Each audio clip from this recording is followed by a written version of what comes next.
Agora a gente vai falar sobre um assunto que muita gente tem dúvida, né? Será que qualquer tontura que a gente sente ao longo do dia pode ser diagnosticada como labirintite? Vamos falar com a Ieda Milas, que é otorrinolaringologista, clínica e cirúrgica. Bem-vinda ao Revista. Tudo bom, querida? Bom dia. Tudo jóia? Obrigada, é um prazer estar aqui. Muito bom ter você aqui, porque Sim. Quem nunca sentiu uma tontura? Né? É muito difícil sintoma encontrar muito comum. uma pessoa que, de repente, numa levantada, estava ali amarrando o sapato. Sim. Levantou, de repente, sente uma... Que diz que nunca sentiu uma tontura na vida e nada. Mesmo porque a tontura, ela tem várias causas. A labirintopatia, e esse é o nome que a gente mais usa, né? Porque não necessariamente é uma inflamação, que é a labirintite. A labirintopatia é uma das formas de manifestação da tontura, mas a gente tem várias outras possibilidades de tontura também, né? Então vamos começar desmistificando em primeiro lugar esse nome. A gente chama comumente de labirintite. Labirintite é um nome popular. Mas não é o termo correto? Não, em termos médicos não é o termo correto, porque o it quer dizer inflamação. Sim. Né? Como, por exemplo, uma faringite, que eu acho que quase todo mundo conhece.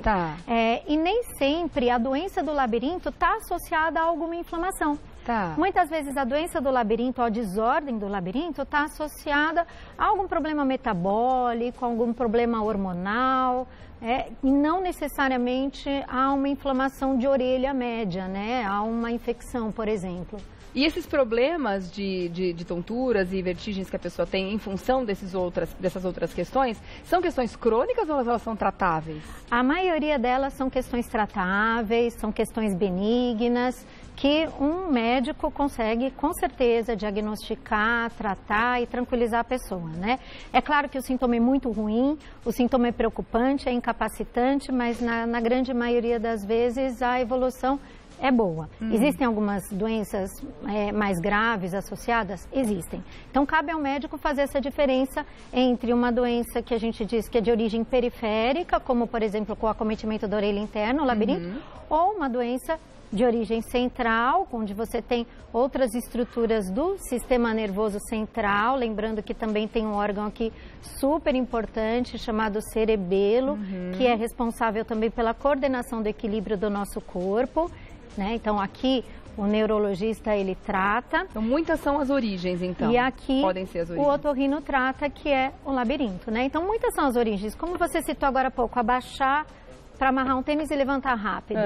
Aí pode ser o labirinto? Pode ser uma hipotensão postural, ou seja, caiu um pouquinho a pressão arterial da pessoa, momentaneamente ela sentiu aquela tontura. Também são causas cardiovasculares que a gente chama, né, para a tontura. Mas essas podem ser consideradas normais, digamos assim? Sentir uma tonturazinha ao levantar, alguma coisa assim? Ou a gente precisa investigar todo e qualquer caso de vertigem? Ótima pergunta.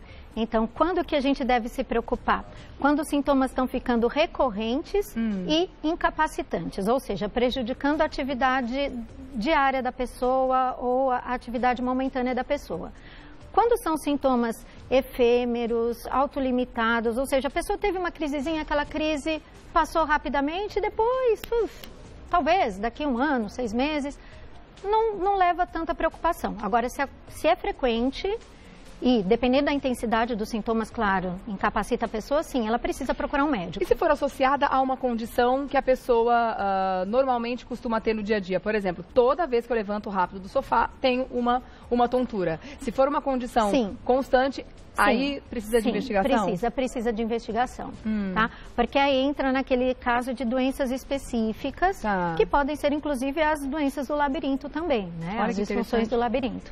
Então, voltando à história da labirintite, é errado uma pessoa dizer que eu tenho labirintite, mesmo porque é uma inflamação e como uma condição de inflamação, ela precisa ser tratada e ela vai ser transitória. Com certeza. O correto seria a pessoa falar, não eu tenho, mas talvez eu estou com, né? Em primeiro lugar, o tipo de verbo, né? E não necessariamente a labirintite, mas eu estou com sintomas de vertigem, estou com sintomas de tontura. Será que é o labirinto que não está funcionando bem?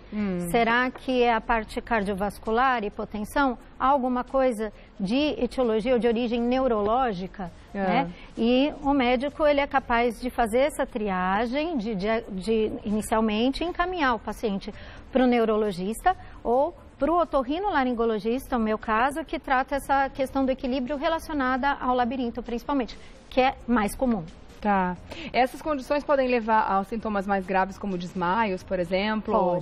pode levar a desmaio, pode levar a pessoa a ter vômitos, incapacidade de se locomover. Então, a pessoa chega referindo, olha, eu não consegui trabalhar hoje porque parecia que eu estava pisando em nuvens, ou parecia que eu estava meio aéreo, ou as coisas pareciam que estavam rodando à minha volta, como se eu estivesse num brinquedo de um parque de diversões, com as coisas todas girando, isso ocasionando vômitos, entre outros sintomas. Claro que numa condição dessa, né, que é extremamente desagradável, a pessoa precisa ser tratada logo, ela precisa ser tirada da crise imediatamente e depois investigar os fatores que estão ocasionando isso. Tá certo. Eu até perguntei essa questão do posicionamento da palavra, porque parece uma coisa banal, mas é que é tão comum, né? As pessoas dizerem, eu tenho labirintite, que eu já ouvi várias vezes, e inclusive estou vendo aqui a Dani, ela está comentando a mesma coisa. Eu tenho labirintite e estou grávida, e os enjoos são muito fortes.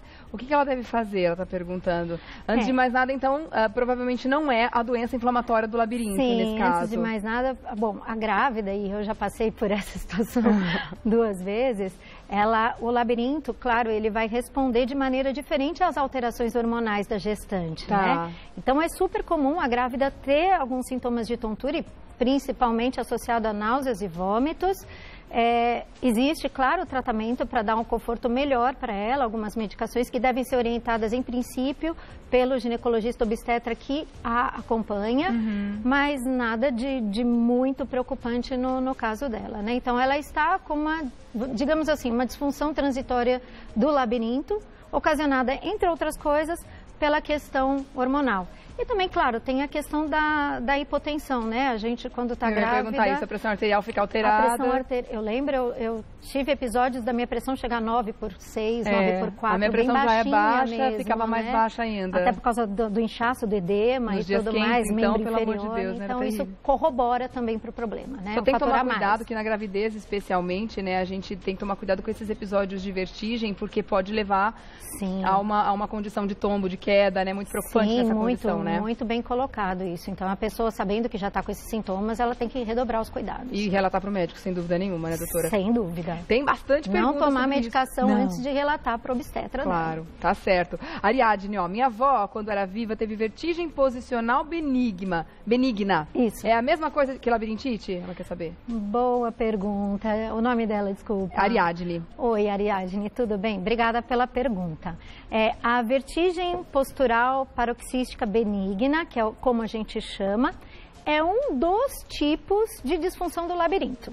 É um dos tipos de disfunção do labirinto mais comum que a gente tem, em que a gente tem alguns cristalzinhos, algumas pedrinhas aqui dentro, né, do labirinto, que elas se deslocam do lugar original delas. Então, elas passam a estimular o labirinto de uma forma diferente. Eu, inclusive, deixei uma foto aqui para a produção. Será que a gente tem? Que ilustra mais ou menos isso Paulão, por favor, que ela perguntou, né? Isso. Vamos ver se essa arte já está ali. Então, essa mesma. Então, ali aquele cristalzinho em vermelho, aqui, ó, como está mostrando aqui, sim, esse cristalzinho, ele fica flutuando no meio desse líquido e azul, que seria o líquido que estimula as células do labirinto. Então, conforme o deslocamento desse cristal, que vai ser de acordo com a movimentação da cabeça e com a ação da gravidade, existe essa afecção. Isso é uma condição crônica, isso não tem jeito? Não necessariamente. Isso o otorrinolaringologista capacitado consegue, no consultório médico, diagnosticar e realizar manobras posturais para tratar, mas sempre por um médico otorrinolaringologista, né, que tem o treinamento para isso. Não são manobras que se fazem assim, muito bom. Aleatoriamente. Tem bastante perguntas aqui, viu? Olha só a pergunta da Pri, por exemplo. Fui diagnosticada com labirintite e percebo que ficar mais de 3 horas sem comer aumenta os meus sintomas. Ela quer saber se tem alguma relação. Tem relação sim. Então, uma das coisas que afeta a labirintopatia seria a hipoglicemia, que é baixa a taxa de açúcar no sangue, e também a hiperglicemia. Então, são coisas que alteram no bom funcionamento do labirinto, os dois extremos. Então, esse é um dos motivos pelo qual nós orientamos os pacientes nessa condição a alimentar-se a cada 3 horas, não ficar muito tempo em jejum, e também evitar os açúcares e os doces porque esses trazem uma condição de hiperglicemia, né? Principalmente súbita. Tá. Assim como tem alguns alimentos que também podem trazer uma condição diferente, né? Sim. Podem agravar. Bebidas alcoólicas, né? Então, quando a pessoa está embriagada e sente aquela tontura, aquilo nada mais é do que uma espécie de uma labirintopatia química tóxica pelo álcool, tá? E também a cafeína. A cafeína também a gente recomenda evitar os excessos. Tá certo. Eu vou fazer o seguinte, então. A gente termina por aqui, né? É uma pena, porque tem bastante pergunta ainda, mas vamos deixar aqui o assunto em aberto, Sim, porque claro. assim a gente... enfim, convida você a participar mais vezes, afinal de contas, é um Claro, assunto será um que não prazer. esgota de jeito nenhum. Será um prazer. E obrigada pela participação de todos. Doutora Ieda Milas, otorrinolaringologista clínica e cirúrgica, obrigada pela sua participação. Eu que agradeço. Até uma próxima. E um Até. beijo nos bebês também.